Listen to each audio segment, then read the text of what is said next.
اس نے پوچھا تمہارا کیا مطلب ہے؟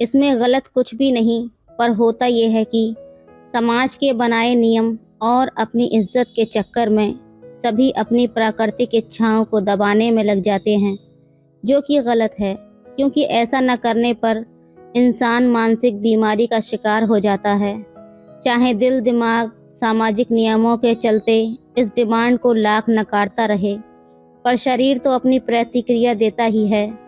تم جس عمر میں ہو، گارنٹی سے کہہ سکتا ہوں کہ تمہارے ساتھ کی لڑکیوں کی شادی ہو چکی ہوگی۔ شام کو جب تم باتھ روم گئی تھی تو تمہارا فون دیکھا تھا، تم اپنی اچھاؤں کو جبرن مار رہی ہو اور یہی چیز تمہارے شریر کو گلا رہی ہے۔ اب وہ گہری دلچسپی سے مجھے دیکھنے لگی تھی۔ میں نے کبھی سوچا بھی نہیں تھا کہ میں آپ سے اس سبجیکٹ پر کبھی بات کروں گا۔ میں نے کہا لیکن کر سکتی ہو، ہماری عمر کے فرق اور رشتے کو بھول جاؤ اور بھروسہ رکھو، ایک ایکسپرٹ دوست کی طرح تمہارے کام آ سکتا ہوں۔ اس نے کہا میں گھر پہ رہتی ہوں، گھر سے نکلنے کا موقع ریئر ہی ملتا ہے، ایسے میں کسی سے کوئی دوست بناؤں بھی تو مل پانا ہی مشکل ہوگا۔